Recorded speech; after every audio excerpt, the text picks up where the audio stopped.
Hi everyone! Welcome to my YouTube channel. Meron ako ditong kamoting kahoy ang tawag sa amin, no? At ito'y nabalatan ko na. May nagbigay nito. Ang ganda-ganda. Oh. Marami tayong magagawa dito sa kamote. Kami ay sanay naman sa pagkain ng kamote. Kaya gustong-gusto ko ito ngayon gawin na simpleng recipe, no, para sa ating mga senior citizen. Okay? So, yung na kamote ay gagawin natin pwedeng merienda, pwedeng dessert. Ang gawin ko ay ito muna. No? Gaganyan ko. Kuskusin natin o grate. We call this kamote or balinghoy, no? In our province. Sa English, kasaba.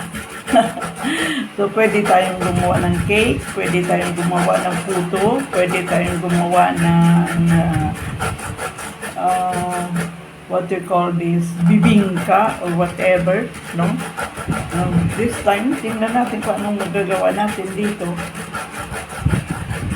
Grate lang ito. Pwede rin tayo gumamit ng halimbawa kung mayroon kayong para mabilis ay food processor. Pero usually, manual lang po ang gawa.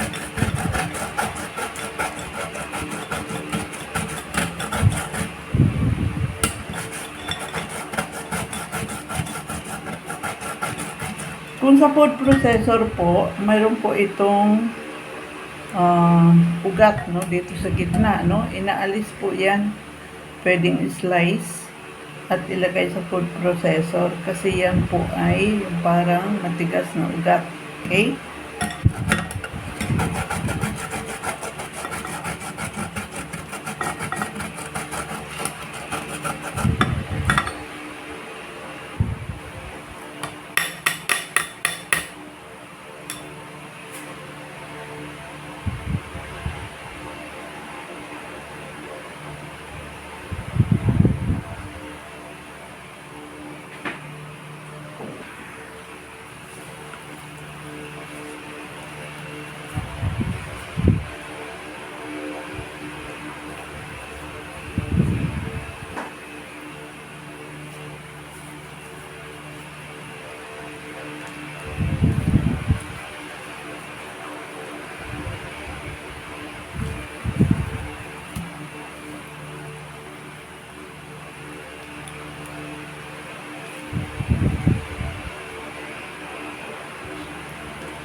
Naglagay po ako ng isang kutsara lang na brown sugar. I prefer brown sugar kasi nutritious at para magkaroon ng konting color. Kasi puro siyang puti. Now, optional lang po. Pwede kayong maglagay ng food coloring, no? Isang patak lang. That is if you want to have a little color, no? Or yung iba nga nilalagyan ng parang ube, no?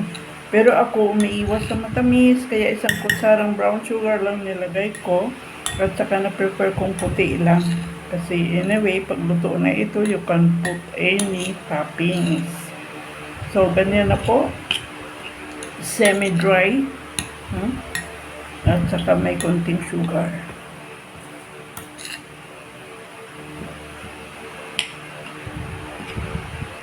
Ito lang ang gagamitin ko. Yung maliliit, no? Para cute. Kanya lang maglalagay akong butas. Para ito ang tumawa ng ating steam.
Maglalagay lang ako ng dark chocolate.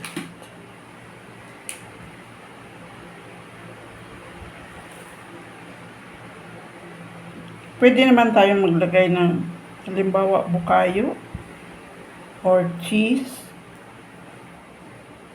Pero ako I prefer dark chocolate.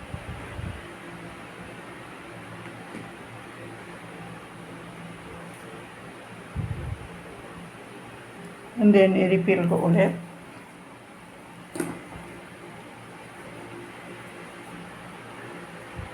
Loose lang ang paglagay natin.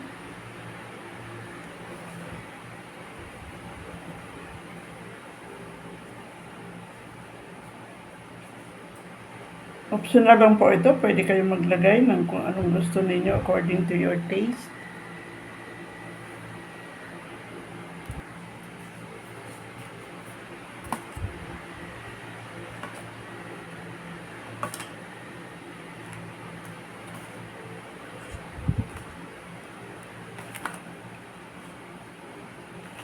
Steam natin ito.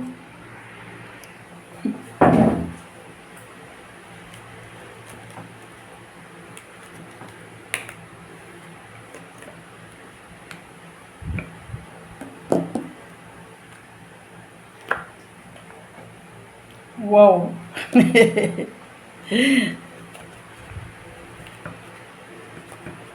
Ang ganda.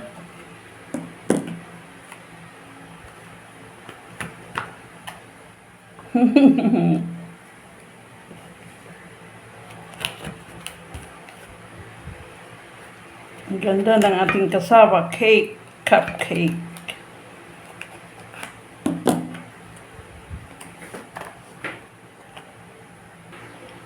At ito na po yung ating finished product na cassava mini cake. Ang ganda. Sarap nito.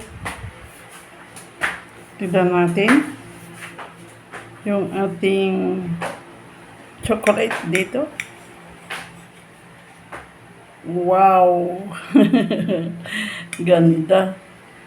Ito yung ating ginawang palaman. Pwedeng bukayo yan, pwedeng niyog, or pwedeng kahit anong nagusto ninyo. Pero ito nilagay ko, ito po ay dark chocolate. Sarap.